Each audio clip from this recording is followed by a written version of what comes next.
우리가 믿음으로 의롭게 되었으니 우리 주 예수 그리스도를 통하여 하나님과 화평을 갖느니라. 또 그분으로 인하여 우리가 서 있는 이 은혜 안에 믿음으로 나아가며 하나님의 영광의 소망 안에서 즐거워하느니라. 아멘. 세 번째 시간입니다. 똑같은 본문인데 세 번째 시간을 하는 것은 보통 그만큼 좀 중요하다는 이야기가 되겠죠. 그래서 오늘은 조금 이 1절과 2절을 이쪽 주제에서 좀 살펴보려고 합니다. 주님을 만난 사람들, 또 주님을 만난 사람들에게는 다 이런 경험들이 있고 지금도 그것이 있을 것입니다. 그것이 뭐냐면 이 구원에 대해서 하나님 앞에 무한한 감사하는 마음과 또 감격하는 마음, 이것이 당연히 있겠죠. 그런데 오늘 이제 일부 예배 때는 이제 교사들하고 이제 잠시 하고 제가 이렇게 예배를 드립니다. 뭐 조그마한 교회에서 1, 2부까지 있어서 어쨌든 그렇습니다만 그 하다가 어떤 질문을 하나 좀 받은 적이 있습니다. 아마 이 질문이 모두에게 필요한 것 같아요. 예수님을 만나면 누구나 뭐죠? 감사가 있고 감격이 있어요. 이 감사와 감격이 뭘 만들어 가느냐면 우리가 옛 생활로부터 떠나가게 만드는 겁니다. 공감하시죠?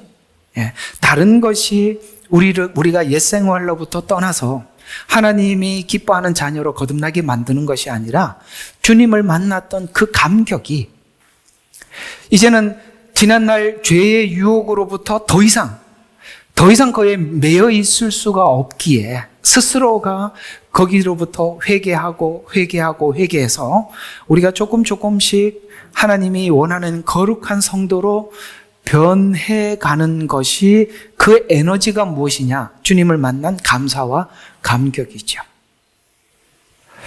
그런데 우리가 주변에 살다 보면 분명히 주님을 만난 사람들은 죄에서 떠나서 주님이 기뻐하는 사람으로 변화되었습니다. 그것이 가장 표본으로 예표로 우리에게 보여주는 인물들이 누구냐? 제자들입니다. 여러분 제자들 아시죠? 그들이 예수님을 깊이 만나지 못했을 때는 십자가 앞에서 모두 다 도망을 가고 거부하고 부인하고 도망을 갔었습니다. 그러나 이제 성령님이 임하게 되고 부활한 주님을 만나자 사도행전에서는 제자들의 삶이 전혀 다른 사람으로 사복음서에 있었던 그 비겁했던 제자들의 모습은 어디 가고 없고 완전히 새로운 사람으로, 그 사람이 똑같은 사람인데도 분명히 변화가 일어났습니다. 그것이 무엇일까요?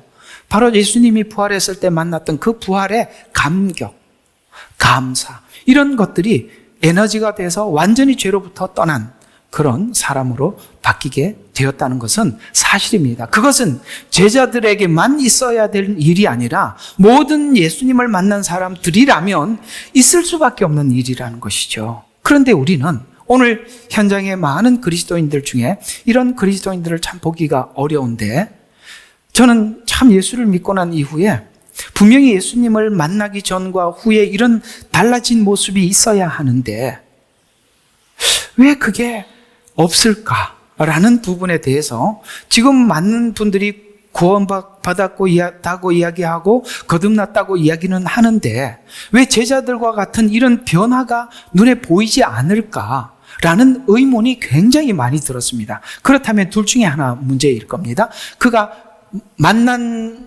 스치고 지나갔어요. 예수님과 이렇게 스치고 지나갔는데 만났다고 착각을 하든지, 공감하세요? 네. 그냥 이렇게 스치고 지나갔는데 만났다고 착각을 하든지, 아니면 아마도 교회에서 전하는 복음이 변질되었든지, 둘 중에 하나겠죠. 예를 들어서 설교자의 문제가 있든지 아니면 성도들에게 문제가 있든지, 그건 분명히 문제가 있어요. 왜냐하면 누구나 성경대로 주님을 만났다면 이럴 수밖에 없는, 변화가 일어날 수밖에 없는데 왜 그게 안 될까? 거기에 대한 답이 성경에 한 군데 나온 데가 있어요. 오늘 아침에 그 질문을 한 걸 제가 이걸로 대답을 해줬거든요. 우리 히브리서 6장을 하나 짚고 넘어갑시다. 오늘은 내용이 그렇게 길지 않으니까 이거 하나 조금 더 해도 시간이 될 것 같아요. 히브리서 6장. 이 굉장히 난해 구절이라고 사람들이 이야기하는 거예요. 자, 그러면 한번 봅시다.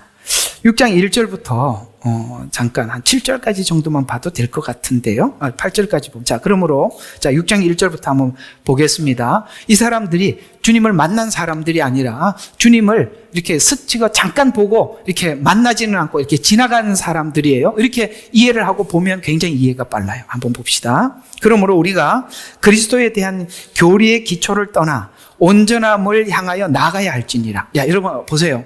주님을 만난 사람들은 이제는 교리, 주님이 이렇게 십자가 당신을 위해서 죽으셨고, 그 다음에 우리를 의롭기 위해서 다시 부활하셨고, 우리를 데리러 오시기 위해서 하늘에 계시고 지금 중보하고 계시다가 승천하셔서 다시 오신다. 이게 복음이 이야기하고 있는 전체적인 뼈대 맞죠? 너무 빨리 말했어요? 그게 복음의 뼈대 맞죠? 내 죄를 대신해서 십자가에 죽으시고 우리를 의롭게 하기 위해서 다시 살아나셨습니다. 이게 로마서가 말하는 구원이라면 교리란 말이에요. 그 다음에 우리를 중보하시기 위해서 승천하셔서 우리를 위해서 지금 중보하고 계신다. 히브리서. 그 다음에 다시 오신다. 요한계시록. 맞지요? 이게 성경 교리란 이 말이에요. 뼈대란 말이에요. 근데 이 복음을 받은 사람들은 반드시 어디로 가야 되느냐면 오늘 1절 봐요. 기초를 떠나 온전함을 향해 나가야 하리니, 우리가 이 복음을 받은 사람들은 온전함을 향해서 나가야 된단 말이에요. 나갈 수밖에 없다 이 말이에요. 의무사항이기도 하지만 그럴 수밖에 없는 게 복음 아니냐, 이 이야기를 하는 것입니다. 공감하면 아멘 하십시오. 자, 1절이 그렇게 딱 못을 박았어. 이 당연한 거다. 온전함을 향해서, 제자들이 이렇게 변화되었었으니까. 소리 조금만 줄여줘. 상호가.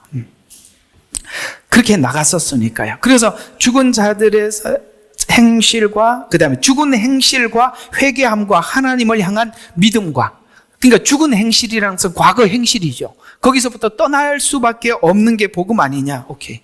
그 다음에 하나님을 향한 믿음과 침례들과 안수함과, 이게 또 무슨 말이냐. 침례와 안수는 무슨 뜻이냐면, 원래 내가 예수님을 믿고 구주로 영접했다는 하나님 앞에 신앙 고백이 침례예요. 세례가 아니에요. 세례는 변질된 겁니다. 원래 예수님도 침례를 받으시고 물 위에서 올라오실새, 물에 잠겼다 올라왔어요. 이게 이제 세례로 바뀐 건 천주교하고 관련이 있어요. 지금 이제 그 얘기 하려고는, 어쨌든 침례라는 말은 원래 한자로서 잠길, 침, 예도래, 이런 게 한자로 그런 말이거든요. 그러니까 물속에 잠겼다는 얘기는 옛사람이 죽었다는 뜻이고, 올라온다는 것은 그리스도의 사람으로 새롭게 살겠다라는 신앙 고백을 하나님 앞에 하는 게 침례예요.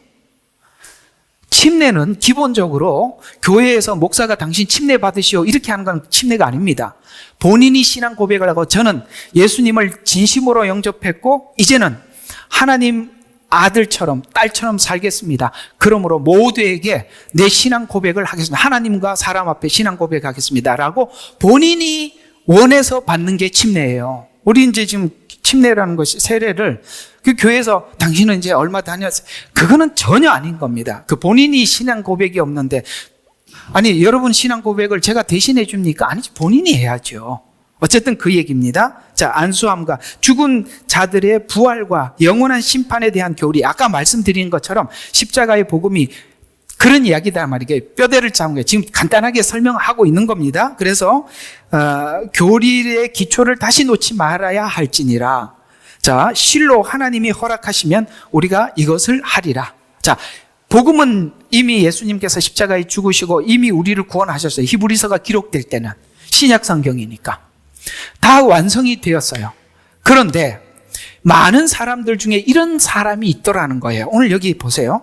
한 번, 여기 이걸 잘 보셔야 돼요. 한 번이라는 말과 그 다음에 맛보며 동참자가 되고, 그 다음에 5절에 보니까 세상의 능력을 맛본 자들에게, 맛을 봤다, 한 번이다, 또 뭐였죠? 이런 단어들, 동참했다, 이런 말들은 무슨 말이냐면은 맛을 본 것, 동참한 것, 이런 것과 예수님을 내 안에 구주로 모셔드린 것은 다르다 이 말이에요. 맛본 사람들은 많아요. 한번 경험한 사람들도 많아요. 나름대로 경험을 하기도 하고, 예를 들어서 어디 집회 가서 하나님께서 자기 질병 고쳐줄 수 있어요. 예언 받을 수도 있는 거예요. 이런 것들은 전부 다 스쳐 지나가는 만남이지 진심으로 주님을 영접하지. 왜냐? 영접하면 1절에 어떻게 되게 돼 있다고요? 죽은 행실에서 떠나가게 돼 있단 말이에요. 만남과 스치고 지나간 건 다르다 이 말이에요. 우리는 너무나도 많은 분들이 이걸 착각하고 있는 거예요. 그냥 잠시 지나가고 스치고 지나간 경험을 영접한 걸로 착각한단 말이에요. 그런데 성경은 자꾸 확인해 보라는 거예요. 네가 변화가 일어나고 있느냐? 새 삶을 살고 있느냐? 이웃을 대하는 태도가 뭐냐? 이웃을 대하는 태도는 주님께서 저 사람들, 불신자들을 바라보는 마음으로 니도 보고 있느냐? 그래서 달라진, 우리 옛날에 이웃을 바라보는 태도와 예수님을 알고 이웃을 바라보는 태도는 다르지요. 왜 전도하러 다닙니까? 요거도 먹어가면서. 왜요? 그 영혼들 하나님 앞에 인도해야 된다는 이 간절함이 우리 속에 있기 때문에 그러는 거예요. 그건 이웃 사랑 중에 하나지요. 여러 가지로 우리가 나타날 수가 있는 것입니다. 그래서 한번 이런 말들 보세요. 영접한 게 아니에요. 그냥 동참한 겁니다. 지나간 겁니다. 그러면서 6절에 이런 이야기를 합니다. 그렇게 하나님께서 만남을 하나님께서 이렇게 그 시간을 허락해 주셨던 거예요. 그런데 이런 시간에 주님을 영접을 해야 되는데 그걸 이렇게 만남은 있었지만은 어떻게 했어요? 그냥 그 만남을 그냥 이렇게 만약 떨어져 나간다면 이렇게 만약이라는 단어를 써서 우리가 이렇게 만남의 기회를 줬지만 영접하지는 않고 지나가는 사람들에 대해서 만약 떨어져 나간다면 새롭게 하여 회개할 수 없나니. 무서운 이야기입니다. 이게 왜 무서운 이야기냐면 교리적으로는 머리로는 너무 잘 알아요. 얘기를 하라 그러면 성경도 잘 알아요. 그런데 이것이 내게 아무런 능력이 되질 않는 거예요. 여러분, 성경이 능력이 되시나요? 하나님께서 여러분들의 여러 가지 정황 속에서 어려운 정황이 오면 그것이 정말 내 믿음이 실제 삶에서 힘으로 나타나는지 안 나타나는지 그게 무기력하면 아무 의미가 없는 겁니다. 주님은 여러분들에게 아무것도 없는 거예요. nothing이란 말이에요. 그래서 새롭게 하여 회개시킬 수 없나니, 차라리 자기가 보세요. 이 바리새인들은 성경에 대해서 박식하고 해석을 기가 막히게 잘하지만 이 사람들은 회개할 길이 없어요. 왜요? 너무 문제가 많은 거예요. 차라리 모르는 누가 낫죠? 이방인들이 낫고 죄인들이 낫습니다. 우리가 이걸 아셔야 돼요. 우리 같은 죄인들이 주님께서 이 교회에 데리고 와서 주님을 만날 수 있도록 이렇게 말씀도 열어주시고 기회도 주신 거 얼마나 감사한 일이에요. 그걸 우리가 함부로 생각을 한다는 것은 오늘 6장에 있는 이 경고가 정말 무서운 이야기인 겁니다. 내가 믿는다고 생각을 하지만, 그래서 저는 이 복음을 여러분들을 위해서 전하는 것은 아니에요. 저는 하나님 입장에서 하는 겁니다. 그러다 보니 여러분들에게 마음은 힘드실 수 있어요. 저는 여러분들의 비유를 맞출 마음은 없어요. 저는 여러분들이 진짜 주님을 만나기를 바라고, 우리 예수님께서 이 땅에 오셨을 때 여기 있는 사람은 아무도 한 사람도 낙오되지 않고 정말 주님 계신 그 앞에 면전에 함께 가기를 바랍니다. 그러려면 우리는 냉철하게 우리가 아닌 것은 아니라고 말을 할 수 있어야 하고, 우리가 진단을 정확하게 해야지요. 그 적당하게 사람들 비유 맞추는 거, 그런 거 저는 하고 싶은 마음은 전혀 없습니다. 저는 십몇 년 목회해도 사람 요거밖에 없는 이유가 그거예요. 그럴 수밖에 없죠. 그러나 여러분, 우리가 냉정하게 오늘 본문을 한번 보세요. 무서운 이야기 아닙니까? 회개시킬 수 없다라고 이야기합니다. 그는 무슨 말이냐면 스스로 하나님의 아들을 다시 십자가에 못 박아 공개적으로 조롱하는 거예요. 여러분 있잖아요. 이렇게 주님이 이렇게 찾아와서 손 내밀어 만나 주시려고 하는데 사실은 내가 그걸 거부한 거예요. 그건 손 내민 그분을 공개적으로 조롱하는 겁니다. 맞아요, 안 맞아요? 그 찾아오신 주님을 정말 이거 무시하는 행위예요. 그러면 이 무시했을 때, 만나지 않았을 때, 스치고 지나갔을 때 삶의 열매가 어떤지 목록을 뒤에서 쭉 설명을 하거든요. 자, 보세요. 그 다음 절을 한번 봐요. 7절. 이는 땅이 그 위에 자주 내리는 비를 흡수하여, 이 비는 은혜입니다. 하나님께서 이제 은혜를 받으면 흡수해서 밭을 가는 자에게 적합한 농작물을 내고, 누가 밭을 갈았죠? 주님께서 우리 마음에 밭을 갈았어요. 그리고 씨를 뿌리고 비를 내려주셨어요. 은혜를 받았단 말이에요. 그 복음이 내 가슴 속에 있단 말이에요. 그래서 하나님께서 그걸 하면 뭐 해요? 복을 받으나 만일 내가 주님을 만났다고 나는 그렇게 이해를 하고 있는데 삶에 엉겅퀴가 나고 가시가 난다는 말은 늘 찌른다는 겁니다. 우리의 마음이 과거에 자기 중심이었고, 다른 사람들에게 성경이 말씀하는 주님을 만난 사람들은 이렇게 남을 찌르거나 이러지 않아요. 그러나 내가 하는 말이나 삶에 뭐가 계속 나죠? 가시나 엉겅퀴가 나면 버림을 당하고 저주에 가까워서 그 마지막은 불사름이 됨이라. 지금 뭘 가지고 점검해 보라고 말씀하시는 것이죠? 우리 마음에 가시가 나고 엉겅퀴가 난다면 너는 주님을 만난 게 아니고 스치고 지나간 거다. 그건 공개적으로 하나님을 조롱한 거다. 이것으로 네가 진정으로 주님을 영접한 것인지 아니면 지나간 것인지 진단을 해라. 이게 지금 히브리서가 냉철하게 짧게 설명을 하고 있는 것입니다. 실제 이런 형태의 사람들은 구약의 성경에 줄줄이 엄청 많죠. 사울이 그런 사람이고, 성경에 있는 역대의 많은 왕들이 그런 사람들을 예를 많이 들고 있습니다. 이것이 여기 한 장에만, 여기 짧게만 나와 있는 이야기가 아니라 실제 많은 성경의 인물들을 통해서 이 이야기들을 쭉 많은 사람들을 이야기를 해둔 것입니다. 우리가 예수님을 만났다면 누구에게나 감사가 있고 감격이 있어요. 이것을 통해서 오늘은 우리가 한번 왜 사람들은 이렇게 감사도 없고 감격이 없는 것일까? 왜냐하면 오늘 이 본문을 한번 다시 봐봐요. 있어야 정상이잖아요. 한번 봅시다. 1절. 그러므로 우리가 믿음으로 말미암아 믿음으로 의롭게 되었으니, 하나님 앞에 의롭게 되었습니다. 예수님을 영접했어요. 예수 그리스도를 통하여 화평을 갖느니라. 자, 2절이 오늘 여러분들에게 설명할 주제입니다. 그분으로 인하여 우리가 서 있는 은혜의 믿음으로 나아가며, 자, 하나님의 영광의 소망 안에서 즐거워한대요. 여러분들의 즐거움이 어디서 찾고 있어요? 하나님 안에서.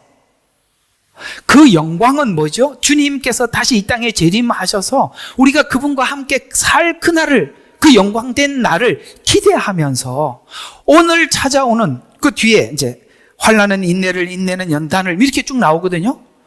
여러분, 예수 믿는 사람들에게 환난이 있고 연단이 있을 수밖에 없는 이유는 옛 생활을 버리고 하나님이 기뻐하는 새 생활로 바뀌어가는 이 껍데기를 벗기고 새 옷을 입는 과정 속에서 옛 가치관을 버린다는 차원에서 환난이 있을 수밖에 없어요. 왜냐?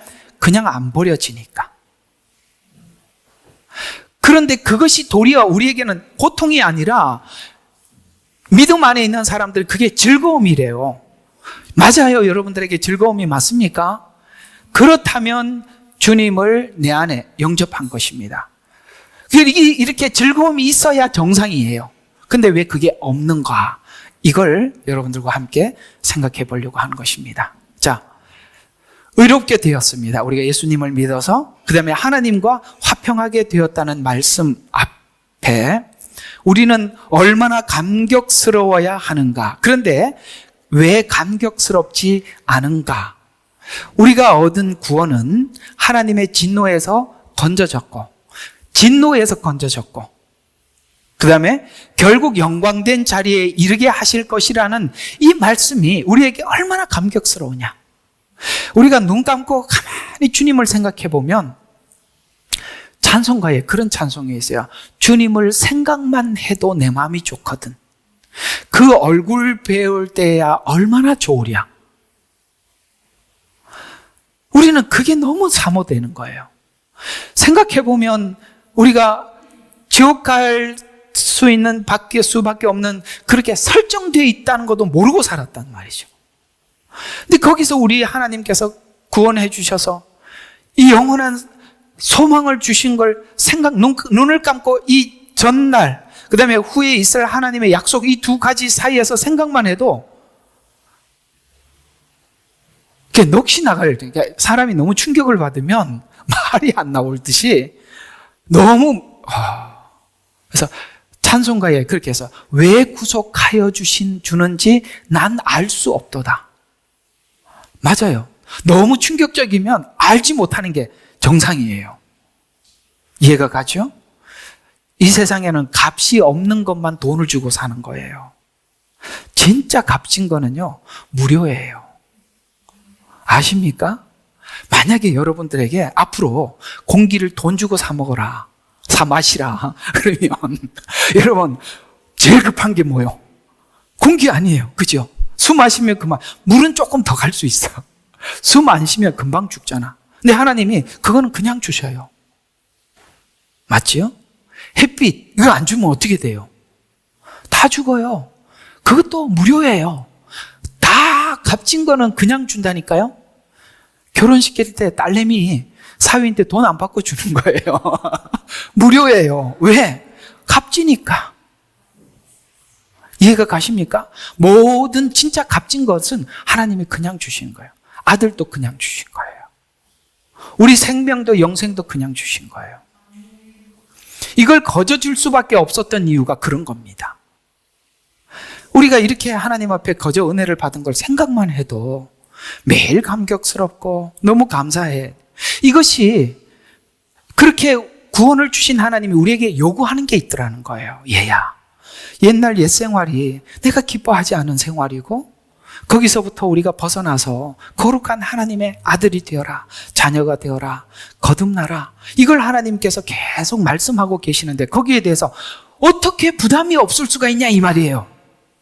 어떻게 온전함으로 향해서 나가지 않아도 된다라고 생각할 수 있는 사람이 누가 있냐 이 말이에요. 오늘 히브리서 6장 1절이 그 말이잖아요. 온전함으로 나가야 할지니라.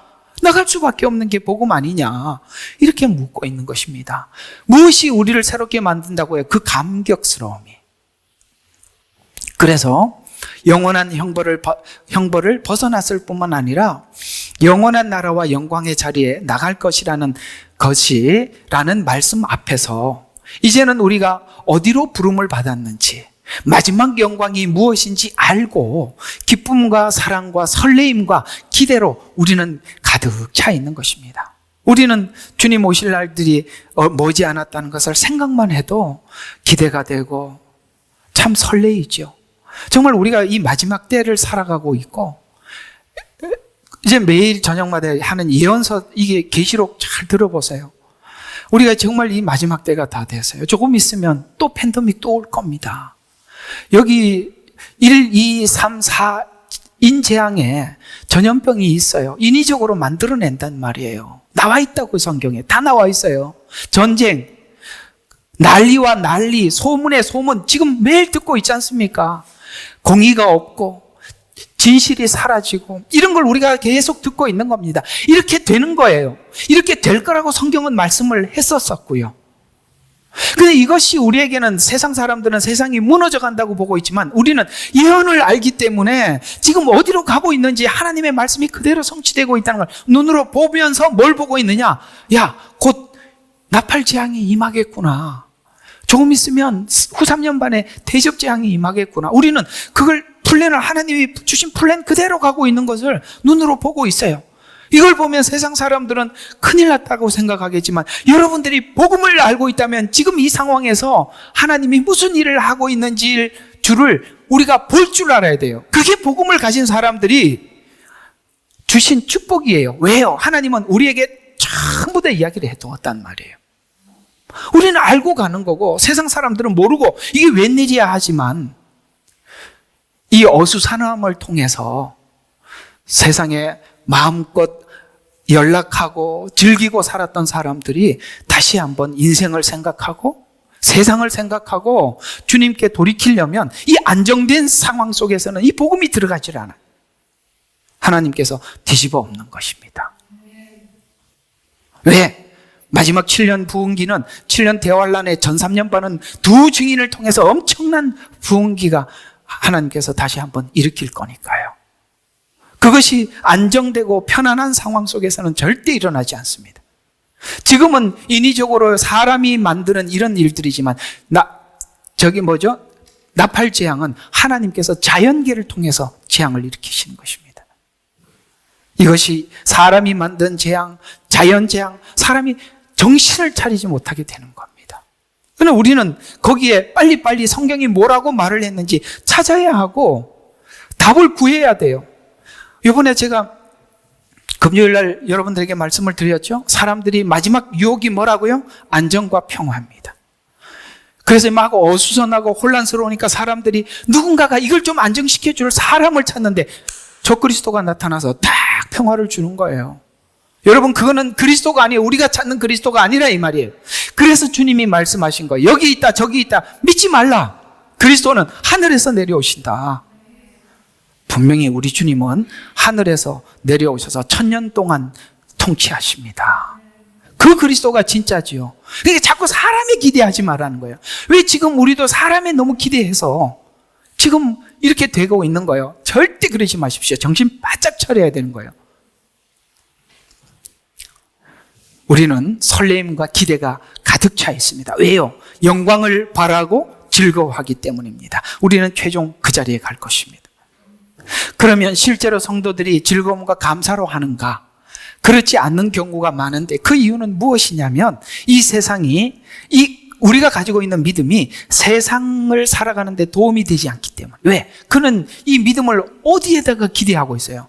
자기가 살아가는 세상에 도움을 달라고 하나님 앞에 구하기 때문에 지금 어쩌면 이런 일들이 막 뒤집어 일어날 겁니다.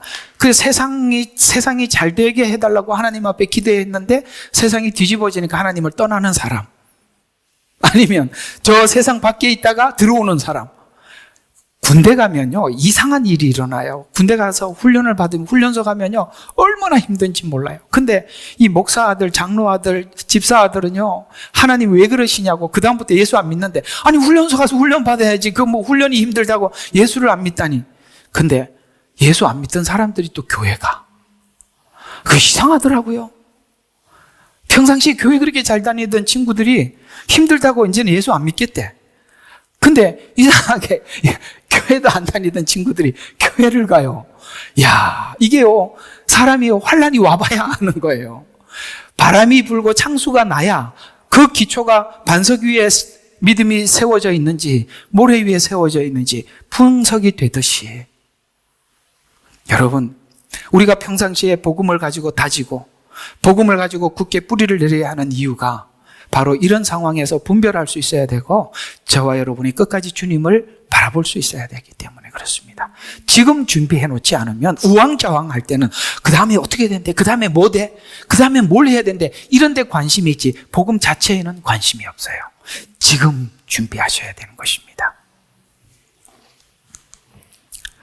구원을 받고도 구원의 감격이 없는 이유는 성경을 따라 말씀하신 대로 이해하지 않기 때문인데, 본래 구원은 하나님 진노 아래에 있다는 생각이 들지 않는 한 일단은 우리 구원이 감사하지도 않고 심각하지도 않아요. 왜냐하면 죽었던 너희를 살리셨다 이렇게 얘기하거든요. 죽었던이라는 걸 모르면 원래 살았는데 살은 줄 아는 거예요. 아니요, 죽었던 우리가 살았다고요. 하나님으로부터 떠났던 우리가 돌아온 거지요. 그러니까 이 상태를 모르니까 우리가 이 구원이 얼마나 놀라운 것인지. 항상 제가 말씀을 드리지만 구원은 어디서부터 생각해야 되냐면 죽은 상태에서부터 왔다는 걸 아셔야 돼요. 죽은 상태라면 여러분, 죽은 자들은 할 수 있는 게 아무것도 없어요. 말을 해도 듣지도 못하고 보지도 못하고. 그래서 성경은 빛이 왔을 때 어두움이 깨닫지 못하는 거예요. 여러분, 어둠이 가장 먼저 깨달아야 될 것은 빛이에요. 반딧불만한 빛이 있더라도 빛이라고 가장 먼저 봐야 되는데 주님이 이 땅에 왔는데 아무도 몰라. 왜? 죽은 상태라는 걸 이야기를 하는 거예요. 그런데 이 상태에 있는 우리들을 주님께서 살려서 보고 듣고 깨닫게 해주시고 더 나가서 멋있는 옷까지 입혀주셔서 우리를 변화시켜주고 있는 것입니다. 그러니까 이 어디에서부터 나온 줄 모르니까 원래 내가 거기 나와 있던 사람으로 착각하니까 아무것도 모르는 거예요. 그래서 우리가 하나님의 진노 아래에 있다는 생각이 들지 않는 한 구원이 심각하지 않다는 것이죠. 그러면 하나님의 영광된 자리에 간다는 설레임도 없게 되고 부정적인 믿음의 회의와 갈등을 겪는다. 그래서 하나님 이렇게 주신다는데 왜 이렇게 안 주세요? 왜 이렇게 하세요? 아유, 참 얄미운 게 뭐냐면 사람들이 죄를 짓고도 뭐라고 이야기하냐면 하나님이 그렇게 해서 내가 이렇게 죄를 지었대. 우리가 이런 걸 아셔야 돼요. 예수 믿고 난 이후에 꼭 지켜야 될 게 뭔지 아세요? 이것만 지켜도 하나님께서 여러분들에게 은혜를 끝까지 밀어주시는데 교만하지 않아야 돼요. 우리가 이런 생각을 해요. 하나님이 나를 사랑해 주지 않아서 내가 사랑하지 않는다. 이런 말들이 얼마나 우스운 이야기인지 몰라요. 또 하나, 하나님께서 나를 겸손하게 만들어주지 않기 때문에 내가 겸손하지 않고 교만하다. 무슨 소리? 그거는 자기가 마음을 지켜야 될 일이에요. 사람들이 죄를 짓고도 자꾸 이렇게 하나님 앞에 질문을 하는 거예요. 하나님, 에덴 동산에 내가 이 고생하는 거 하나님 잘못했습니다. 그럼 하나님과 우리 대화를 한번 해봅시다. 내가 뭘 잘못했는데 이제 하나님 이렇게 물으면 우리는 이런 이야기를 해요. 하나님, 하와가 선악과를 먹으려고 할 때 왜 그걸 뜯어 말리지 않았냐고. 그거 먹어가지고 추방당해서 내가 이 고생하는 거 아니냐고. 그럼 하나님이 이렇게 얘기하죠. 너에게 준 자유의지는 너가 죄를 선택할 수도 있고 악을 선택할 수도 있다. 다른 말로 지금 하나님께서 여러분들에게 은혜를 주셨을 때 교만할 수도 있고 겸손할 수도 있는 것은 내가 내 마음을 관리해야지요. 하나님이 나를 관리해주지 않아서 내가 교만하다. 말이 됩니까? 그래서 성경에서는 그렇게 말씀하시는 거야. 무엇보다 네 마음을 지켜라. 왜냐하면 교만과 겸손은 네 마음에 붙어서 나오는 거야. 생명의 근원이 거기서부터 나온다는 거예요. 제가 평생을 살아보고 예수를 믿어보니 정말 우리가 내 자신과 싸워야 될 부분이 뭐냐 하고 봤더니 끝까지 하나님의 말씀에 순종하는 겸손한 마음을 잃지 않는 거예요. 내가 아무리 불이익이 와도 하나님이 원하는 그 자리에 내가 서 있는 거고 그걸 계속 해내가는 거예요. 그게 굉장히 중요하다는 걸 아십시오. 그게 안 되면 언젠가는 사단이 여러분들의 마음을 뜯어서 가버릴 겁니다. 반드시 무너지게 돼 있어요. 제가 이거 반드시라는 말을 붙여도 아무 상관이 없습니다. 사단이 얼마나 교묘한지 몰라요. 우리가 하나님 앞에 뭔가가 흠집나 있는 그것을 분명히 헤집고 들어와서 우리 영혼을 앗아갑니다. 왜? 마지막 때는요, 많은 거짓 선지자들을 보내서 우리가 미혹하는 방법이 너무나도 다양해요. 사람들이 개성이 여러 가지가 있는 것처럼 그 개성에 맞게끔 그 맞춤형으로 들어온단 말이에요. 무서운 이야기예요. 꼭 우리 마음을 지키셔야 하고 내게 아무리 좀 불이익이 오더라도 겸손하셔야 하나님의 질서에 순응할 줄 알고 이런 게 굉장히 중요한 겁니다. 그게 하나님 앞에 우리의 신앙 표현이기도 하기 때문에 그래요. 그래서 성경에는 우리가 예수를 믿고 난 이후에 가지고 있는 기대와 설레임에 관해서 로마서 8장에서는 이렇게 그 설레임을 소개하고 있습니다. 이는 현재 고난들이 우리에게 나타날 영광과 감히 비교되지 못한다. 아멘. 우리가 지금 잠깐 고난을 받고, 왜 고난을 받죠? 체질을 바꾸느라고. 운동 안 하던 사람 운동하기가 얼마나 힘들어요. 내가 보니까 요즘 이렇게 운동하는 걸 좀 이렇게 유튜브 보고 따라했더니, 얼마나 아픈지. 평상시 운동을 안 하다 운동을 하니까, 팔이고 뭐고 다 아픈 거예요. 그렇구나. 여러분, 우리가 고난을 받을 수밖에 없어요. 왜냐하면 체질을 바꾸려면 운동 안 하던 사람이 운동을 해야 되는 거예요. 그러면 고통스럽죠. 근데 우리는 그걸 아셔야 됩니다. 이 고난이 앞으로 나타날 그 영광의 날을 위해서 하나님이 주시는 고난이라는 것을 알면은 뭐죠? 오늘 여기 본문대로 즐거워하는 거예요. 내가 이렇게 가만히 생각해 봐요. 그래도 내가 옛날에는 참 이런 생각을, 이런 사고를 하고 살았는데 내가 지금 하나님이 기뻐하는 사고로 전환되어 있는 내 모습을 보고 달라졌구나. 전 처음에 예수 믿고 고등학교 청년 때 제 동생이, 여동생이 그러는 거예요. 오빠 보니까, 살아가는 삶을 보니까 하나님이 계시는가 봐. 이런 이야기를 듣고 되게 기분이 좋았어요. 그러니까 누군가에게, 여러분에게도 그런 이야기가 들려져야 정상인 거예요. 달라졌네? 뭔가 하나님을 만난 흔적이 있네? 이런 얘기를 누군가에게 그게 들려져야 정상이거든요. 왜냐하면 우리가 체질을 바꾸기 위해서는, 그건 사실 우리에게는 고난이에요. 오늘 여기 로마서 5장대로 말하면 환난이에요. 왜? 싫은 걸 해야 되니까. 누가 왼뺨을 치는데 오른뺨을 돌려대고 싶겠어요? 안 그래요? 누가 여러분, 왼뺨을 치면 오른뺨을 돌려대고 뭐 이런 말씀들이, 이렇게 서로가 이렇게 마주 봐서 이렇게 그러니까 하여튼 이게 이제 왼손으로 상대방을 때리는 것은 저주거든요.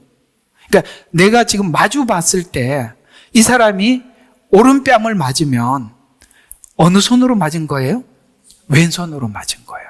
성경의 이스라엘 백성들은 이 왼손은 저주의 손이라고 생각을 하는 거예요. 그러니까 왼손으로 때리는 건 수치를 넘어서서 저주와 수치가 함께 있는 겁니다.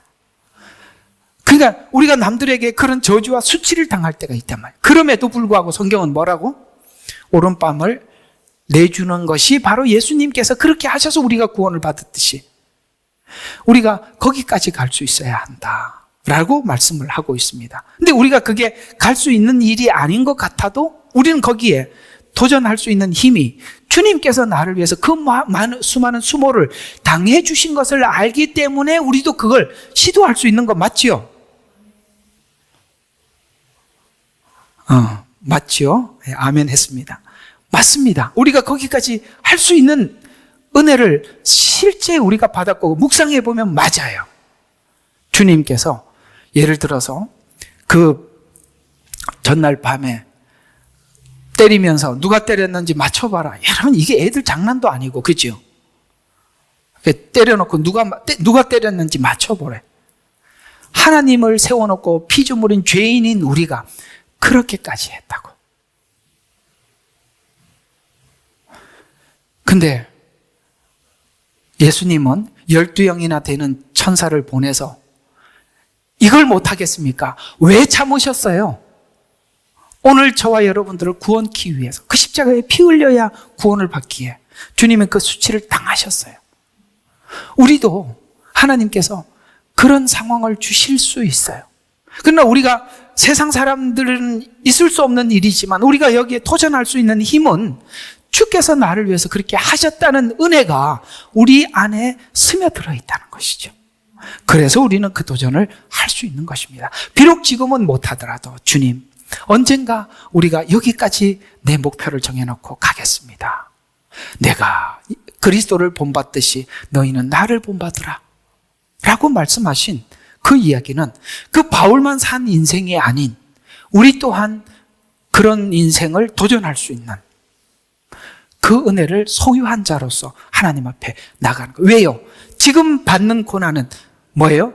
장차 받을 영광과 비교할 수 없기 때문에 우리가 정말 주님을 닮고 닮아서 그 영광된 자리에 서서 주님께서 우리를 맞아주시고 잘했다 누구야 하고 맞아주실 그날을 생각해 보면 오늘 우리가 이 고난은 그날과 감히 비교가 될 수 없다라고 성경은 말씀하시면서 이어서 피조물도 간절한 기대를 가지고 하나님의 아들들이 나타날 것을 기다리고 있으니, 저 피조물들도 그렇게 기다리고 있대요.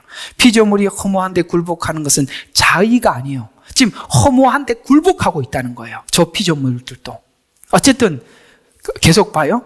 오직 소망 가운데 그것들을 굴복해 하시는 그분 때문이며 피조물 자체도 썩어짐의 속박으로 해방돼. 이 무슨 말이냐면 인간이 저주를 받고 난 이후에 땅이 가시와 엉겅퀴를 내서 모든 우주 만물이, 땅에 있는 생물과 모든 식물들이 다 저주를 받았어요. 그래서 이것이, 저들의 이 저주가 우리 인간 때문에 그런 것을 알고 또 우리 인간을 위해서 십자가에 죽으셔서 죽으셔서 다시 데리러 올 때, 여러분 요한계시록에 보면 그 모든 것이 다시 회생을 하잖아요. 그 날을 그들도 알고 기다린대요. 우리 불신자들만, 하나님을 모르는 사람만 몰라. 피조물도 자연도 안 돼요. 주님이 다시 오실 날을. 그 얘기예요. 그래서 피조물도 간절한 기대를 가지고 하나님의 아들들이 나타날 것을 기대하고 있으니, 기다리고 있으니, 피조물도 허무한데 굴복하는 것은 자의가 아니고 우리 때문에 그렇게 됐다는 거예요. 그래서 여기서 이 단어들을 잘 보세요. 이것도 뭐에 어떻게 되냐면 썩어짐에 속박되어 있답니다. 속박, 뭔가에 이렇게 속박되어 있대요. 죄 때문에 이렇게 되어 있다는 거, 속박되어 있다. 이 단어를 기억하시면서 다음 계속 보시면 하나님의 자녀의 영광스러운 자유에 이를 것이기 때문이라.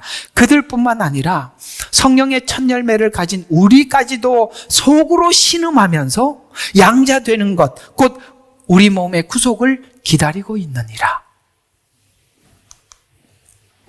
이는 우리가 소망에 의하여서 구원을 받음이나, 소망에 의해서 구원을 받는다는 것은 약속은 있지만 주님이 오셔야 완성이 되니까 우리의 구원은 이제는 미래형으로 가 있어요. 소망, 약속. 약속을 믿는 사람만이, 그래서 진짜 그리스도인이냐 거짓 그리스도인이냐는 그 소망이 무엇을 꺼내놓느냐, 땅의 소망이냐 하나님 나라의 소망이냐는 것을 그 사람의 이야기를 들어보면서, 아, 그분이 지금 그 복음이 자기를 위한 복음이구나, 아니면은 진짜 복음을 믿고 있구나. 그것이 소망이 하늘의 소망이냐 땅의 소망이냐에 따라서 그가 이해하는 복음이 다르다는 거예요. 좌파 복음은 절대 하늘나라 복음이 아니라 이 말이에요. 여러분 참 너무 기가 막혀요 이게. 설교 시간에 그만합시다. 이럴 수가 없어요. 이 복음이 이런 복음이 아니거든요.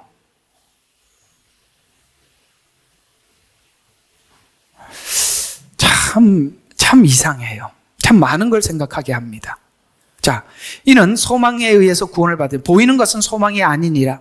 소망이 아니라 사람이 보는 것을 왜 바라리요? 그러나 만일 우리가 보지 못하는 것을 바란다면 지금은 그 소망을 뭘로 기다려라? 인내로 기다려라. 인내로 기다리는데 그 소망을 인내로 기다리라는 거예요. 땅에 어떤 저 그리스도가 나타나서 평화를, 이런 거 말고 주님 오시는 그다 성경대로 그 소망을 기다리라.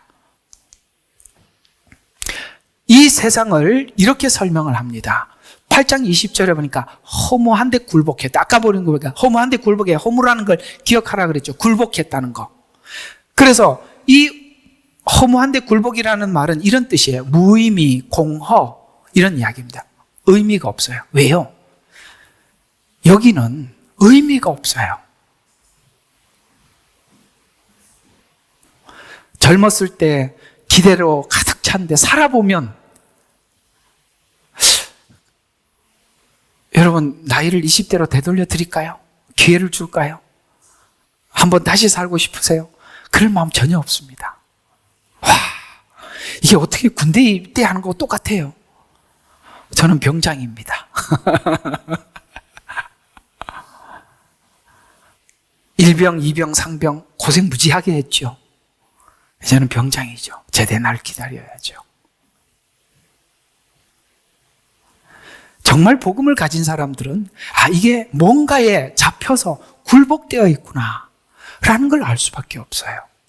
그 다음에 여기 20절에 보니까 12절에 보니까 종노릇하되, 뭔가에 사로잡혀서 종노를 하더라. 사람들이 돈 해가지고 돈으로 사람들을 사로잡아서 거기 종노릇을 만들어 놓은 거예요. 뭔가에 종이 되어 있다는 거예요. 우리는 하나님께서는 우리를 모든 것을 다스리는 자로 세웠는데 종이 되어 있다는 거예요. 그 회복은 누가 회복할 수 있느냐? 주님을 만난 사람만이 회복이 가능한 거예요. 안 그러면 전부 다 노예가 되고 종이 돼서 사는 거예요. 그들이 가지고 있는 모든 인생의 꿈은 뭔가에 굴복되어 있는데 속아서 종노릇돼서 사는 거예요. 그래서 종노릇하고 있다고 설명하면서 어떤 것에 지배당해서 자유를 잃어버린 상태. 그게 뭔가 돈을 많이 가지고 권력을 가지면 자유를 얻는다고 생각하는데 아니요. 그 권력을 빼앗기지 않기 위해서 더 자유가 빼앗겨지는 거고, 돈을 지키기 위해서 더 자유를 잃어버리는 것입니다. 그렇게 보세요. 이게 뭔가가 영이 열리지 않고 성경이 열리지 않고 하나님의 일하심을 모르면 이걸 볼 수가 없는 거예요. 그래서 어떤 지배를 당해서 자유를 잃어버린 상태에 이것을 이해하지 못하면 우리 주님께서 주시는 그 복음에 대한 기대와 설렘이 없어질 수밖에 없어요. 아무 그게 없죠. 여전히 종노릇대에 있는데요. 세상이 허무하고 썩어질 것이라는 것은 누구나 공감하는 현실입니다. 신앙의 연조가 짧을 때는 이런 생각을 하죠. 인간의 노력으로 세상이 달라질 수 있다고 생각을 합니다. 그건 신앙의 연조가 짧으면 그럴 수밖에 없어요. 뭔가 내가 힘을 쓰려고 하는데 하나님이 계속 가르쳐 주는 겁니다. 뭘 가르쳐 줄까요? 힘써도 못하네. 눈물 많이 흘려도. 맞지요? 운다고 됩니까? 힘쓴다고 됩니까? 안 되는 거. 그걸 배우는 게 환난이라고 고난이라고 이야기하는 거예요. 그래서 내 주여 손 들고 이렇게 멀리 갔더니 그래 이 찬양이거든. 멀리 갔더니 처량하고 고나요. 슬프고도 외로워 정처 없이 다니니 예수 내 주여 이제 내게 오셔서 떠나가지 마시고 나와 함께 하소서. 그래서 멀리 가서 내가 힘을 쓰고 용을 써서 나중에 하나님이 가르쳐 주는 것이 이제 내게 오셔서 떠나가지 마시고 이걸 가르쳐 주는 것이 이 사이에 갈등이 있다는 거예요. 하나님과 씨름이 있다는 거예요. 그게 야복강 씨름이요, 욥의 씨름입니다. 그래서 멀리 마음대로 살도록 하나님께서 야곱을 내버려 두시죠.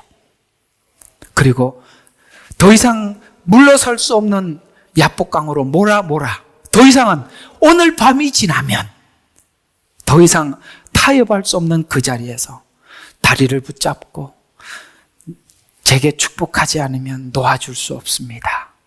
여기까지 끌고 가서 환도뼈를 쳐서 더 이상 도망가지 못하게 잡아놓고 지난날 잘못했던 형 에서와 화해해서 새로운 인생을 살도록 내보내지요.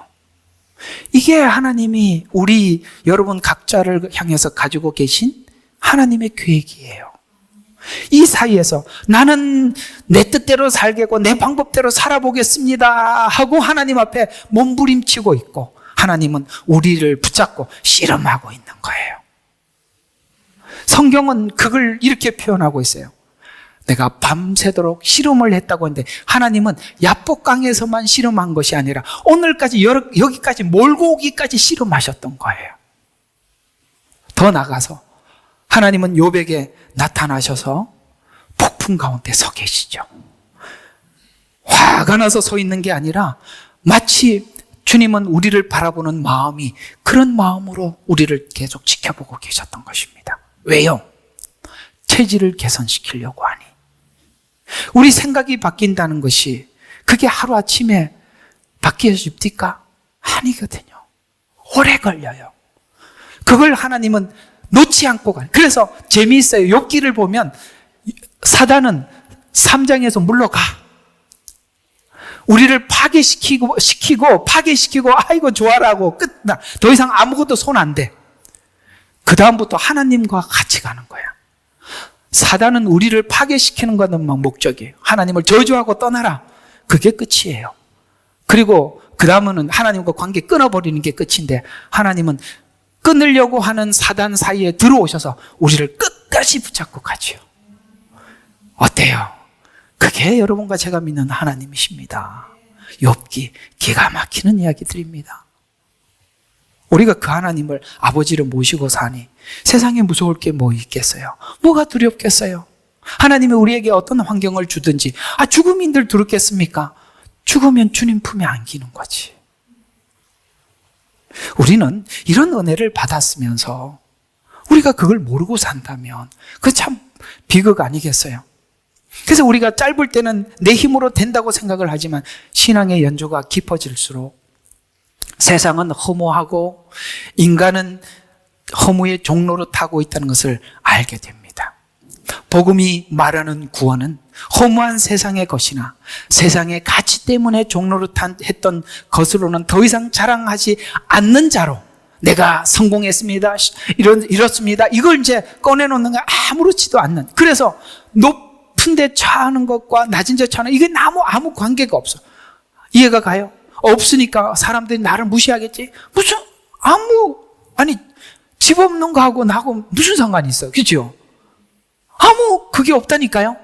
그게 없단 말이에요. 그래서 세상의 가치는 뭐죠? 이 남자들이 만나면 이게 짐승세계하고 비슷해가지고 나 물어요. 몇 살이냐고. 이거 나보다 어리네. 말라도 되지? 이거부터 한다니까? 좀 존칭을 해주면 안 되나? 이게 일단은 이게 수직 질서를 나누자는 거죠. 그래서 나이가 몇 살이냐? 이거 나보다 어리네, 이제. 그렇게 하든지. 또 나이가 비등한다면, 또 다른 걸 가지고 합니다. 어디 졸업했어? 이런 거 묻든지. 그죠? 직책이 뭐냐? 이렇게, 아이고, 국회의원이시네요. 이렇게 가든지. 이해가 가죠? 이 남자들은요, 참 만나면 꼭 그래요. 군대 가면 꼭 그러죠.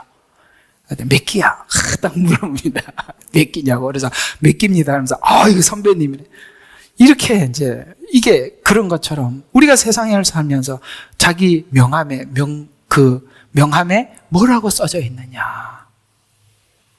여러분 이걸 아셔야 돼요. 여러분들이 법관이 안 되고 정치인이 안 된 게 복입니다. 그 사람들이 예수 믿기는요, 정말 어렵습니다. 세상이 말하는 대로 되잖아, 자기 말대로. 하나님이 말하는 대로 되는 줄 모른다니까요. 자기가 말하는 대로 된다고요. 참 비참한 거. 우리가 참 이렇게 얼마나 예수 믿는 조건을 잘 갖추었어요. 감사하죠. 너무 감사해요. 이렇게 살게 한 거 얼마나 행복한지. 그래서 우리는 세상의 가치 때문에 종노릇했던 것으로 더 이상 자랑하지 않는 자로 살게 되었다는 것에 대해서 우리는 자유와 기쁨이 있어요. 뭐라 그랬는지 무슨 상관이 있어요? 그러니까 예수를 믿고 처음에는 그런 자부심이 생기더라고요.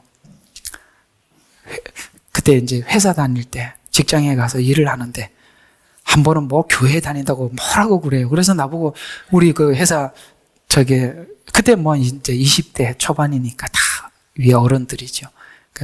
저 그렇게 함부로 생각하시면 안 된다고 제가 그래도 하나님 아들이라고 했더니 사람들이 다 웃어. 나는 진짜인데. 자기들은 이게 무슨 말인지 모르는 거예요. 당당하게 살아야죠. 우리 다 하나님의 아들, 딸들인데요. 그래서 우리가 성도가 된 후에도 좌절하는 근본적인 이유는 허무한 데서 벗어났다는 것을 몰라서 그러는 것입니다. 성도가 되어도 허무한 것을 구하고 있는 한 우리는 여기에서 벗어날 수가 없어요. 그래서 교회 기복주의가 그렇게 문제가 되는 거예요. 사람들이 여기서 벗어나지를 못하는 거예요. 왜 돈을 달라 그래요? 다시 명예를 회복하고 싶은 거 아닌가요? 하나님 명예를 주기라고 그러는데 회복해달라고 자꾸 구하니 언제 이 은혜를 알겠어요? 모른다 이 말이에요. 여러분, 이런 함정들이 많아요. 환난의 고통을 어떻게 이해하는가에 따라서 복음을 이해하는 이해가 달라지는데요. 여기 우리가 의를 위해서 핍박을 누군가가 하고 있다는 것은 내가 의를 소유했다는 증거라는 거예요. 오늘 그 얘기죠. 의를 위해 핍박받는 자는 복이 있나니. 오늘 여기 로마서에도 보면은 2장에 즐거워하는 것처럼 기뻐하고 즐거워하라. 모든 하나님을 믿고 그 길로 올바로 갔던 선지자들도 다 이같이 하였느니라.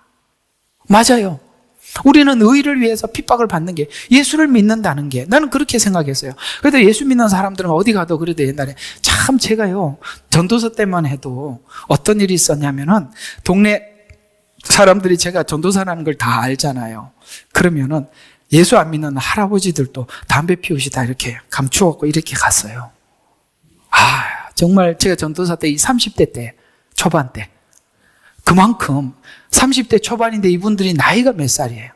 60, 70대 되시는 분들이 이렇게 담배 피우시다가 제가 그러면 돌아서요.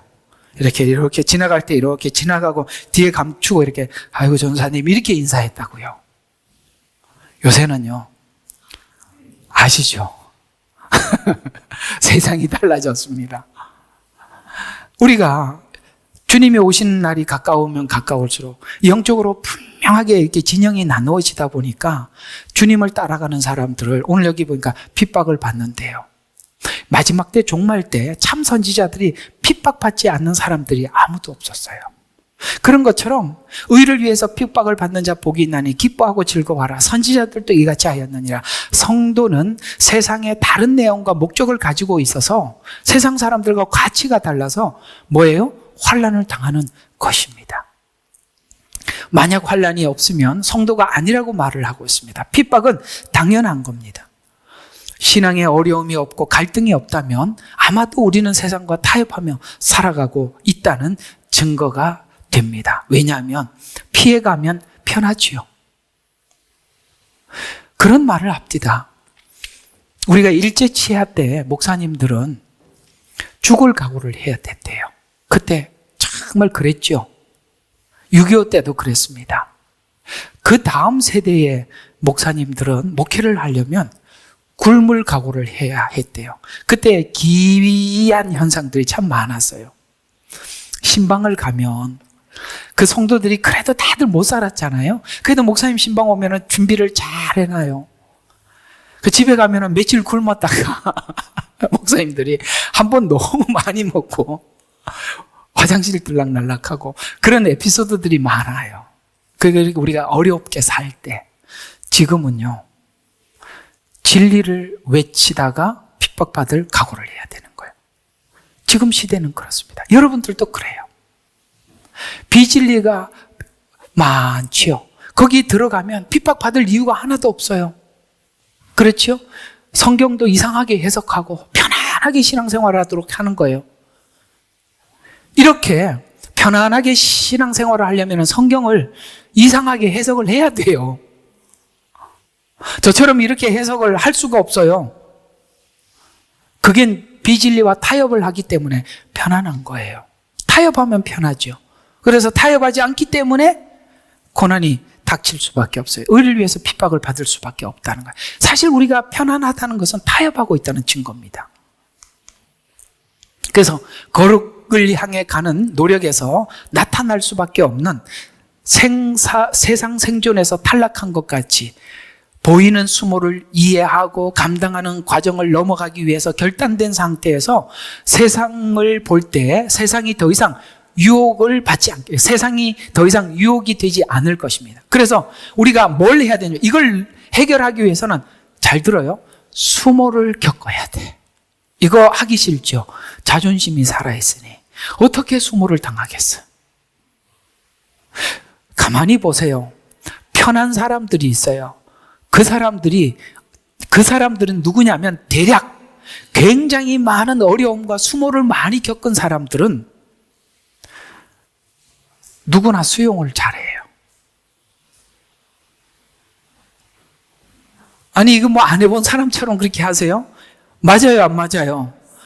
예, 수모를 많이 겪고 그거는 수치심을 많이 겪고 그걸 넘어간 사람은요 그런 거에 대해서 발끈하지 않아요. 우리가 항상 내 자존심 때문에 많은 문제들이 일어나는 거예요.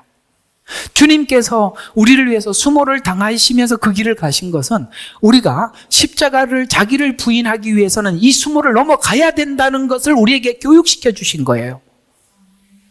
우리는 수모만큼은 안 되지요. 다른 거는 다 좋아도 자존심만 살아있다는 거예요. 그래서 우리가 이런 수모를 거부하면 세상이 더 이상 괴롭히지 않고 평안할 것입니다.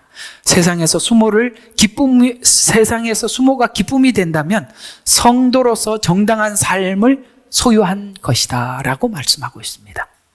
예, 주님, 우리가 수모를 당할 때 주님이 당하신 수모, 제가 이렇게 조금이라도 당해서 주님의 마음을 느끼게 해주시니 감사합니다. 그러면 여러분들은 성숙한 거예요. 아직도 예수 믿으면서 조그마한 자존심 상하는 말 하나도 못 받아들이고 뭐라 그러면 발끈하면 큰 어린애 취급해야지 어쩌겠습니까만. 그러나 넘어가야 될 숙제라는 거 기억해 두세요. 왜 이렇게 입을 아멘을 안 하세요? 안 할 겁니까? 할 거지요? 하셔야 돼요. 하셔야 만나기 편한 사람. 그렇죠. 만나면 좋은 친구. 언제든지 보고 싶은 사람이 되는 겁니다. 그 사람인데 말 잘못할까봐 항상 어디까지 말을 해야 되나 이러면 이 만나기가 얼마나 곤란하겠어요. 고달픔, 위협, 유혹, 교활함 속에서 우리는 거룩을 향해서 노력과 경각심을 매일 가져야 되는 것입니다. 이것이 성도의 생활이고 내가 제대로 가고 있는 중입니다. 마지막 이 문제에 대한 해답이 왜 우리에게 이런 어려운 일을 허락하셨는가? 고달픈 세상에서 왜 빨리 천국으로 데려가지 않는가? 이런 생각이 막 들지요. 그 이유는 세상에 사는 동안 속 사람이 더 강건하게 하는 시간이기 때문에 그렇습니다. 더 단련을 해서. 그래서 하나님께서 여러분들을 잘 만들어서 뭐 하고 싶은지 아세요? 이렇게 예쁘게 만들어서 옷을 예쁘게 입혀 놓으려고 하는 게 아니라 여러분들을 깨버리려고 그러는 거야. 왜냐하면 여러분들이 남들하고 똑같은 수치를 당하고 기분 나쁜데도 쟤는 즐거워. 그 사람들이 너는 왜 그래? 이렇게 물어보게 만들려고 그래. 그래서 우리는 대답하죠. 나는 예수 안에서 죽은 지 오래돼서 그렇습니다. 이걸 하나님이 꺼내놓고 싶은 거죠. 자랑하고 싶은 거예요. 뭘 자랑하고 싶으냐? 봐라, 너하고 얘가 뭐가 다른지 좀 봐라. 이거 자랑 좀 하고 가고 싶은 거예요. 그게 하나님께 영광이고 여러분에게는 상급이에요. 상급이에요. 그걸 하나님이 갚아주시겠다는 거예요. 네가 나를 위해서 수치를 당했는데 내가 왜 그런지 안다. 고맙다. 그 눈물 닦아주시고 거기 가서 위로하려고 그러시는 거예요. 그래서 만들어가고 있는 중입니다. 고린도후서 4장 14절과 18절이 이 말을 고스란히 그대로 하고 있습니다. 제가 했던 말 그거예요. 보세요. 주 예수를 살리신 그분께서 예수를 통하여 우리도 살리시며 또 우리를 너희와 함께 나타내시리니 라는 것을 아노니 모든 것이 너희를 위함은 많은 사람이 감사를 통해 풍성한 은혜가 하나님의 영광에 넘치게 하려는 것이라. 이런 까닭에 우리가 낙심하지 아니하노라. 오히려 우리가 겉사람은 썩어질지라도 우리의 속사람은 날마다 새로워지나니 이는 우리가 잠시 받는 가벼운 환난이 우리를 위하여 훨씬 뛰어난 영원한 영광의 비중을 이루어가기 때문이라. 우리가 바라는 것은 보이는 것이 아니요 이 땅의 것이 아니라는 것이 보이지 않는 것들이라. 이는 보이는 것들은 잠깐뿐이지만 오늘 아침에 제가 잠깐 글을 좀 이렇게 올렸습니다. 맞아요. 세상에 있는 거는 잠깐 지나가는 거예요. 여러분 10년 전에 사진을 보고 지금 이렇게 보면 얘 늙었구나 이런 생각이 들지 않으세요? 빨리 늙어가요. 그래서 잠깐뿐이지만 보이지 않는 것은 영원한 거예요. 그러니까 우리가 잠깐을 통해서 하나님이 영원의 선물을 주고 싶은 거예요. 이게 기회라는 거예요. 이 기회를 우리가 죽으면 끝인데 이 기회를 끊임없이 공급해 주시는 거예요. 그래서 이는 하나님의 자녀로서 수준의 차원에서 영광의 자리를 요구하고 있다. 영광의 자리. 그냥 이 상태에서 흙 묻은 채로 죄에서 끄집어내서 데리고 가는 게 아니라 여기서 40년 동안 광야에서 뺑뺑이 돌려서 씻어서 데리고 가려고. 그래서 이렇게 하나님이 그런 시간을 주시는 것이다 라는 이야기가 되는 것입니다. 지금 이 세상에 두신 것은 영광된 자리를 위해서 기회를 주고 있는 것입니다. 우리에게 영원한 영광에 중한 것을 더하여 주십니다. 더 신령하고 깊어지기 위해서 시간을 허락해 주시는 것입니다. 신앙이 자라기 위해서는 시간과 사건이 필요해요. 그래서 시간 안에 사건을 일으키시죠. 그래서 경험이라는 것이 반드시 필요합니다. 그래서 이것을 쉽게 넘을 수 있는 사람이나 예외는 아무도 없어요. 이해가 가요? 존 버년의 철로역 경이죠. 그거 아시죠? 거기를 보면 이게 크리스찬들이 천성을 향해서 가는 과정 속에 누구나 맞이할 수밖에 없는 상황들이에요. 다들 그러지요. 나는 좀 빠지면 안 되나? 훈련소를 빼놓고 어떻게 군인이 되죠? 훈련소는 민간인을 군인을 만드는 거예요. 그게 들어올 때 보면 오합지졸이에요. 처음부터 주머니에 손 넣고 아이씨 이러면서 들어와요. 가보세요. 입구 앞에서는 막 욕하면서 아이씨 이러면서 가요. 근데요, 딱 6주, 저는 이제 해군이거든요. 6주 훈련을 딱 마치면 눈알이 반들반들해요. 집합 그러면 막 얼마나 빨리 쫓아오는지 몰라요. 막 그냥 좌양자그러면 촥 조금 전에 아이씨가 이렇게 바뀐 거예요. 왜? 훈련소 때문에. 하나님이 이런 훈련을 거치지 않고 우리가 어떻게 되느냐 이거예요. 하나님은 훈련을 어디서 시키느냐? 교회에서 시키는 거예요. 사람들하고 나하고 성격이 안 맞는 사람을 네가 맞추라는 거예요. 당신이 안 맞추, 이거는 어린애 때 하는 이야기고, 성숙하면 내가 맞출 수 있어야지. 언제 부모가 자식한테 애들 보고 나한테 맞추라고 합니까? 부모가 맞춰주죠. 그걸 배우는 거예요.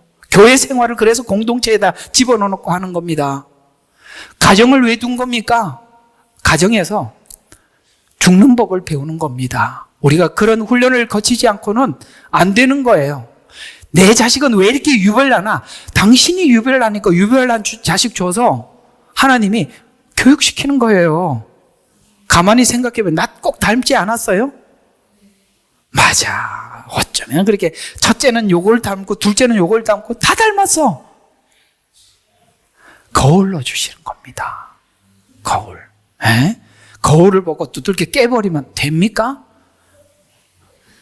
그러지 말라는 거예요. 이게 바로 하나님께서도 우리에게, 예수님께서도 우리에게 신으로 오신 게 아니라 육체를 입고 오셔서 한계를 정해놨다고.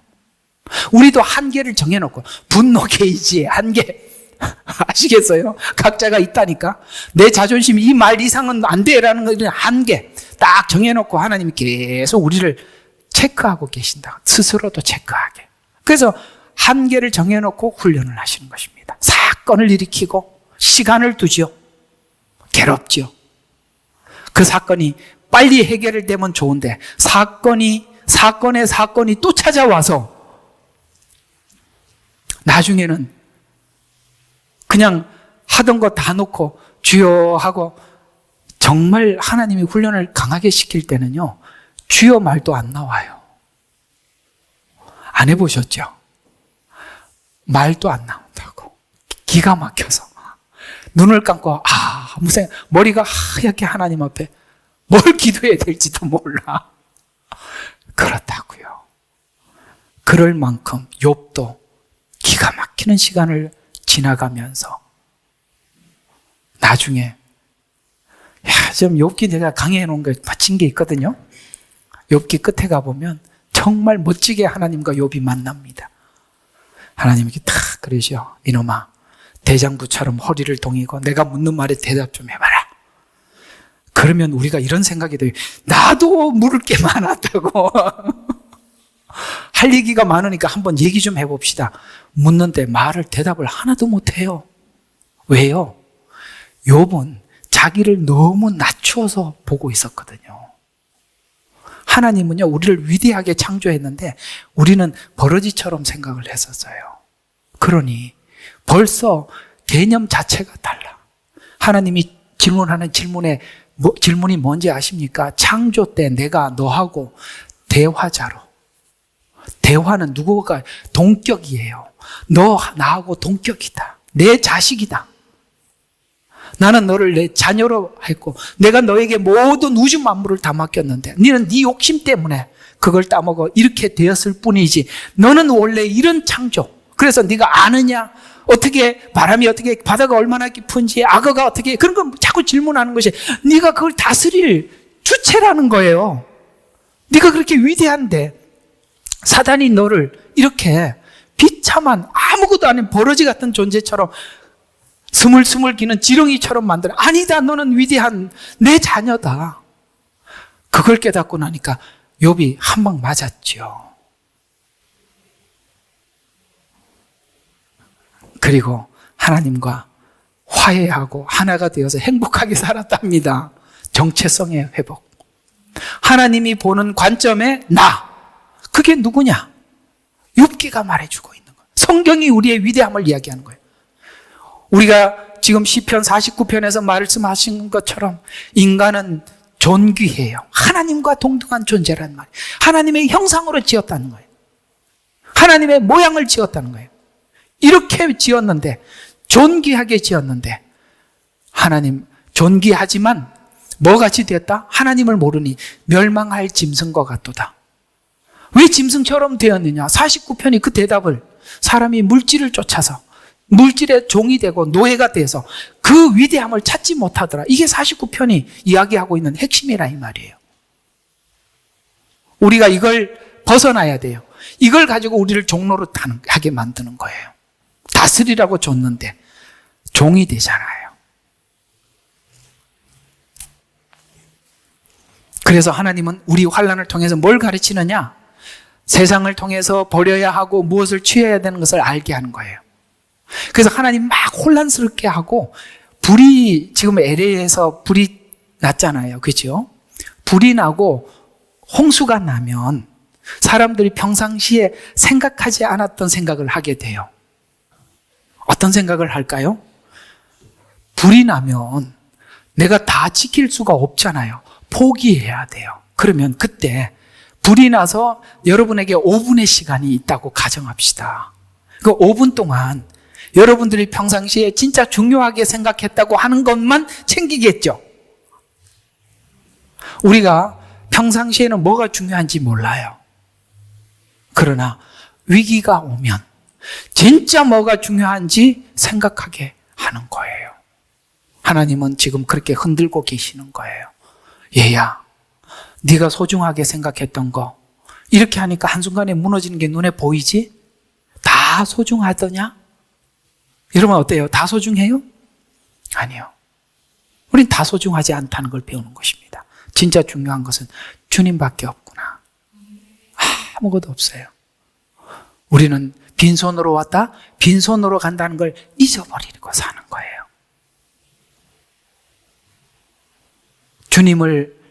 주님을 모시고 살면 모든 걸 가진 자가 되는 거고, 그분이 없으면 아무것도 없는 거예요.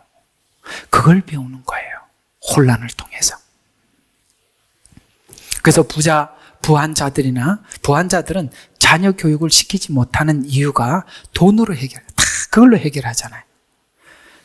하나님은 훈련을 받아야 할 자녀들에게 돈으로 쉽게 해결하지 못하게 하는데 자꾸 기복을 하니 우리는 훈련을 받을 수가 없는 거예요. 가난한 자는 가난 때문에 부모도 훌륭해지고 자녀도 생각이 깊어지는 것입니다. 그래서 환난이라는 것이 우리를 생각하게 하고 가치 있는 것과 가치 없는 것을 구분하게 만드는 것이죠. 자녀들에게 해결의 기대를 주면 잘하지 않기 때문입니다. 고린도후서 12장 7절이 이렇게 이야기를 하고 있습니다. 지극히 위대한 계시를 풍성함으로 인하여 내가 자고하지 않도록 육체의 한 가시 즉 사단의 사자를 주셨으니 그가 나를 쳐서 자고하지 못하게 하려 함이라. 이는 이를 위하여 3번이나 그것을 내게 제거하여 달라고 주께 간구하였는데 주께서 내게 말씀하시기를 내 은혜가 내게 충분하도다. 이렇게 응답을 하시더라는 거예요. 이게 무슨 뜻이죠? 바울은 다니면서 많은 사람들에게 복음을 전해서 일으켰고 또 바울에게 기도를 받는 많은 사람들이 치료를 받았는데 이상하게 남은 치료하는데 자기는 치료가 안 돼. 근데 이게 뭐냐? 사단의 가시라고 이야기하고 있는 이게 뭐냐는 구체적으로 밝히지는 않는데 대략 보면 이 바울이 다메섹에서 강한 빛을 보는 바람에 눈이 실명이 될 만큼 잘 보이질 않았다고 그렇게 주장하기도 하고 혹은 누가 간질이 있었다라고 주장하기도 하고 뭐 그런 주장들이 그냥 있는데 여러분 이 바울에 대한 이야기를 하면 참 재미있습니다. 바울은 원래 키가 참 작아요. 그 성경에는 안 나오지만 요세푸스 그 역사가 하는 말에 의하면 키가 작고 그다음에 이제 눈이 어두웠으니까 이게 안질이 있으니까 눈곱이 항상 끼고. 그러니까 여러분 한번 상상해봐요. 이런 남자 보고 싶은 별로 안 좋아하지, 그죠? 식당에 옆에서도 어우 이렇게 할 정도예요. 또 하나는 이 다리가 이렇게 휘어져서 항아리 다리야. 이렇게 걸어도 이렇게 걷는 사람이 있죠. 그게 얼마나 보기 싫어요. 컴플렉스가 보통 아니지요. 그러니까 사람들 앞에 나서는 게 항상 컴플렉스가, 그래서 자꾸 서신을 쓰는 거야. 참 희한하죠. 그게 은혜라는 거예요. 그가 그렇지 않았고 항상 괜찮게 생겨서 사람들이 그 남자 미남인데 또 보고 싶다 이러면 어쩌겠어요. 그래서 바울은 그런 자기 약점들이 여러 개 있는 것 중에서 정말 답답한 게, 여러분 글 안 보이는 게 얼마나 답답하겠어요. 그죠? 그러니까 하나님 이거 좀 고쳐주십시오 하고 하나님 앞에 3번 간구했다는, 3번 딱 3번 기도했다는 게 아니라 얼마나 간절하게 계속 기도했다는, 3번이라는 유대인의 말은 완전한 기도 이런 뜻입니다. 했더니 하나님이 답이 왔는데 고쳐주지는 않고 네 은혜가 충분하다. 여러분에게도 그거예요. 여러분에게 준 거 그거 충분한 거예요. 아유 하나님 나한테는 왜 이렇게 막 여러 가지 일이 복이 없어서, 아니면 옛날보다 지금도 그게 복이에요. 그래서 오늘 여기 온 거 아니겠어요? 여러분들 지금 돈 많고 넉넉하면 제 이야기 듣겠습니까? 안 그래요? 지금 고개 끄덕거리는 거 다 이게 된 거죠. 여기 이제 들을 만하니까 온 거잖아. 그죠? 그게 은혜가 족한 거예요. 왜? 은혜 주시려고 비워놓은 거란 말이에요. 채워져 있으면 은혜를 담을 수가 없으니까 하나님이 그걸 비우는 작업을 해놨기 때문에 그게 들리는 거예요. 제가 강남 가서 이 설교하면 누가 여기 앉아 있겠어요? 강남 가서. 에? 내 은혜가 충분하도다. 그래서 이는 내 능력이 약한 데서 온전해. 참 확실한 은혜 맞지요? 맞아요. 약할 때 온전해지더라고요. 약하니까 기도하게 되고, 약하니까 하나님 앞에 뭘 해도 하나님 구하게 되고 그렇게 되더라. 됨이라고 하셨느니라. 그러므로 내가 오히려 매우 기쁘게, 어때요? 이렇게 해도 하나님 앞에 내 은혜가 족하도다 그랬는데 삐져서 간 게 아니라 뭐라고 이야기했어요? 내가 매우 기쁘게 자랑하리니. 이게 그리스도인이라는 거예요. 어때요? 오늘 말씀하고 똑같지요? 예, 그래요. 자랑하리니. 이는 그리스도의 능력이 내게 거하게. 그래서 하나님 앞에 계속 기도하고 주님을 찾게 한 게 복이더라 라고, 그래 이게 내 은혜가 족하구나 라는 것을 알게 되었다. 하나님은 즐겨 약한 자리로 우리를 데리고 갑니다. 그 자리에 가야 하나님을 은혜가 함께 하심과 그다음에 하나님의 전능함을 보기 때문입니다. 이게 3번이나 1절, 2절을 3번 주제를 좀 나누어서 말씀을 드렸는데, 왜 그리스도 안에서 화목하게 되었고 왜 즐거워해야 하는지, 이제는 우리가 예수 믿고 의롭게 된 우리들이 왜 이렇게 살아야 되는지 이제 인식하고 가시기를 바랍니다. 자, 결론입니다. 내 손에서 모든 것을 해결할 수 있는 것이 사실은 불행입니다. 우리는 다 그렇게 살려고 하잖아, 그죠? 돈을 가지면은 내 손에서 다 해결하고, 중국 가면 참 그런 게 많이 느껴져요. 제가 중국 선교사였지 않습니까? 딱 만나면 살아보면 뭐가 참 절실하냐면, 무슨 문제가 생기면 둘이 차가 딱 부딪히잖아요. 내가 아는 사람이 누구냐, 이제 이거부터, 그러니까 나는 여기 시의 당석이가 우리 큰아버지다 이러면 끝나는 거야. 그러면 이쪽이 아무리 자기가 잘했어도 예, 알겠습니다 이렇게 갈 수밖에 없어요. 이해가 가요? 거기는 권세 가진 사람이 최고거든요. 재미있는 일이 한 번 있었어요. 어떤 한국인이 운전을 하다가 이제 그 경찰한테 무슨 이제 뭐 신호 위반을 했는지 하여튼 잡혔어요. 근데 이 사람이 뭐라고 그랬냐면은, 그때만 해도 중국이 정말 한국인한테 이렇게 많이 수혜를 받을 때였거든요. 그게 이제 2015년, 그러니까 4, 5, 6, 7 이때만 해도 정말 최고의 어떤 중국에서 한국에 대해서 정말 그 대장금 노래를 제가 시장통에 다니면서 외웠습니다. 온 시장마다 다 대장금 노래를 켜놔서, 왜 이렇게 보니까 전부 다 대장금 나오는 시간이면 사람들이 길거리 다니지를 않았어요. 그럴 정도로 하나님께서 진짜 우리가 가서 선교할 수 있도록 진짜 길을 다 열어주셨어요. 한국 사람이라 그러면 너무너무 좋아했었어요. 하여튼 그럴 때였어요. 그러니까 어떤 분이 이제 교통경찰인데 잡혔어요. 이 사람이 중국어를 못하니까 막 소리를 빽빽 질러대는 거야. 그러니까 우리는 이제 한국 사람이니까 말을 알아듣죠. 이게 뭐냐면은, 우리가 말이야, 중국에 투자한 게 얼만데 이것들이 막 하면서 막 이제 막 한국말로 소리를 빽 대지. 이 공안이 무슨 말인지 알아듣나? 하도 난리를 치고, 그러니까 나중에 그 공안이 물으니까 너 한국인이냐? 그랬더니 한국인이냐? 뭐 중국말로 아무리 얘기를 하고 딱지 끄냐? 막 막무가내니까. 그냥 가라고. 말을 해도 소용이 없으니까. 그리고 이제 그 한국에 대해서 이제 사람들이 그게 있으니까 뭐 그럴 정도로 그냥 뭐 한국인이라 그러면 웬만한 그냥 이렇게 패스해주고 참 그랬어요. 하나님께서 잠시 정말 열어주셨을 때 저는 정말 원 없이 성교하고 또 오긴 왔습니다. 추방은 당했지만은. 그러나 참 좋았던 그런, 이게 왜 그 얘기하고 여기 본문하고 무슨 상관이 있나? 어쨌든 정신 차립시다. 이게 바로 잘못 가는 기설교입니다. 아시겠죠?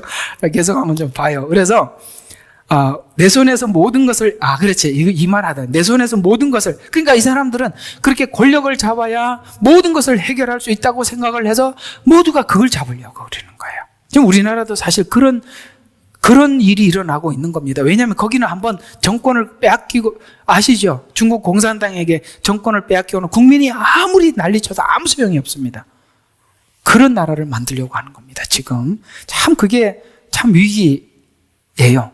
자, 그러나 이제 우리가 하나님 앞에 잘하기 위해서는 남에게 꾸어보아야 하고. 그래서 참 그게 항상 우리가 기도 제목이 옛날에 그랬어요. 하나님, 우리 어머님들이 교회 나와서 기도하는 내용이 다 똑같아요. 뭐냐면은, 하나님, 우리 자식 공부 잘해서 출세하게 해주시고, 그리고 내가 꾸어줄지언정 꾸지 않게, 항상 대표 기도를 시켜도 맨날 그 기도해요. 남을 꾸어줄지언정. 그러면은 이 사람은 천국에 올라가서 사는 건가? 근데 하나님이 꾸러 다니게 만들거든요. 자존심이 상하게 만들거든요. 그래야 우리가 만들어진다는 거 아시죠? 네. 그래서 그러는 거예요. 또 처절하고 배신감을 느껴야 우리 이 교만한 마음을 비울 수 있어요. 교만은 해결하기가, 여러분, 남을 꾸어줄지언정 꾸지 않으면 얼마나 교만하겠어요. 야, 없어? 탁 내면서. 그 다음에 자기 자식은 지금 어디 공장에 가서 막 땀 흘리면, 우리 아들은 말이야, 지금 법관이야. 얼마나 교만하겠어요. 이해가 가요? 나 그래도 죽을 때까지 다 보험 들어놓고 걱정 없어? 얼마나 교만하겠어요. 이걸로는 우리가 절대 만들어지질 않아요. 그거는 하나님을 내 인생의 안정을 위한 수단으로 믿는 것이지. 하나님은, 그러니까 나는 그렇게 기도했는데 하나님 꿇어다니게 만들고 자존심 안 상하게 만들어 달라고 그랬는데 자존심 상하게. 그래서 시험 드는 거예요. 하나님께 시험이 들어. 오늘 설교를 들어보니까 시험이 들 문제예요? 아니에요?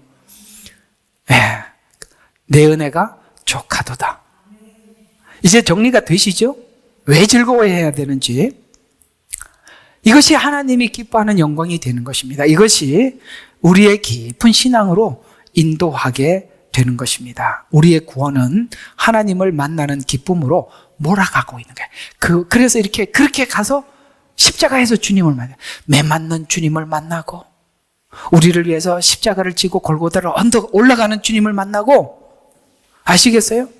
거기서 처절하게 나의 하나님 어찌하여 나를 버리십니까? 하나님도 예수님을 버리시는 듯한 그 외로움과 고독을 느껴서, 주님이 나를 위해서 이 길 걸으셨구나, 이걸 참으셨구나 라는 걸 배워서 이제 주님께서 우리에게 요구하는 안 될 것 같은 그 요구를 내가 따라가게 만드는, 그러려면 자존심 상해야 하고 그렇게 해야 되는 거예요. 그래서 하나님의 만남으로 이끌어가고 있어요. 세상이 썩어지고 허무한 것을 알게 하고 있는 것입니다. 이것이 현실 도피가 아니라 우리에게 준 시간과 행로를 바꾸어 줘야 할 것을 우리가 하나님께서 내가 이걸 원하고 이렇게 가기를 원하는데 하나님이 행로를 바꾸는 것에 대해서 인정하고 그걸 받아들여야 돼. 받아들이라. 오늘 여러분들에게 성경이 그 얘기를 받으라. 아멘. 예. 나는 왜 이런 사람만 그걸 받으라. 왜 이런 교회를 보내서 받으라. 다 받으라. 왜 이 상황을 받으라. 어쩌면 하나님이 우리 한국 상황을 어떻게 몰고 갈지 아무도 몰라요. 그러나 그걸 우리는 어쩌면 받아야 할 수도 있습니다. 왜? 우리는 너무나도 고질병에 걸려 있어요. 여기서 잠시 회복을 시키고 나면 우리 얼마 안 가서 아시죠? 우리는 며칠 안 가는 거 알잖아. 그지? 우리끼리만, 남들인데, 다른 나라 사람들한테 말하지 마. 우리끼리만 알아. 진짜 부끄러운 이야기니까. 얼마 안 간다고 조금 있으면 다 잊어버려요. 하나님이 그런 현장으로 몰아넣을 수도 있어요. 받으라. 내 은혜가 족하도다. 오늘 이 말씀 꼭 기억하시고 소화하시기를 주 이름으로 축원합니다. 기도하겠습니다. 하나님 고맙습니다. 알면서도 참 맞이하기 힘든 이야기이긴 하지만 그래도 이것이 우리에게 얼마나 유익을 주는지 알기에 아멘합니다. 아버지 하나님, 자존심 상하는 자리로, 아버지 하나님 무너지는 자리로 우리를 이끄신 것은 하나님, 우리 속에 이 교만은 무엇으로도 해결할 수가 없기에 우리를 그런 현장 속에 두지 않으면 내 안에 내가 불쑥불쑥 솟아남을 내 스스로 제어할 수 없기에 주님은 이렇게 우리를 인도하십니다. 더 낮아진 자리에서 주를 섬기게 하시고 겸손한 자리로 이끄심은 하나님의 놀라운 계획이 있기 때문입니다. 우리는 분명히 알고 있습니다. 세상은 잠시요 썩어지고 헛된 것에 굴복하는 것이지만 하나님의 영광은 영원하고 그 영혼을 위해서 우리가 잠시 받는 환난을 하나님 즐거움으로 받게 도와주시옵소서. 우리를 권하신 예수 그리스도의 이름으로 기도드렸습니다. 아멘. 예레미야의 눈물은 시대에 맞는 말씀 선포와 변질되지 않은 순수 복음을 외치고 있습니다. 함께 연결되어 하나님께 예배드리며 이 마지막 때에 하나님께 쓰임받길 원하시는 분은 카카오 채널로 연락 주시면 연락드리도록 하겠습니다. 고정 댓글에 채널 경고와 착제에 대비한 예비 채널과 제2채널 링크를 올렸습니다. 이 채널 또한 구독 부탁드리겠습니다. 감사합니다. 우리는 역사상 가장 중요한 시점을 지나고 있습니다. 하나님께서는 하나님의 일을 하시기 전에 사람을 준비시키셨음을 우리가 알고 있습니다. 하나님 말씀은 마지막 때에 대추수, 대부흥의 때가 있다고 분명히 예언하고 있습니다. 아멘. 하나님의 말씀이 그대로 성취될 것을 믿습니다. 예레미야 눈물은 잠자는 교회와 영혼을 깨우기 위해 노력하고 있습니다. 이 가슴 뛰는 일에 함께 하길 원하시는 분은 카카오 채널로 연락 주시기 바랍니다. 당신은 위대한 하나님의 사람입니다.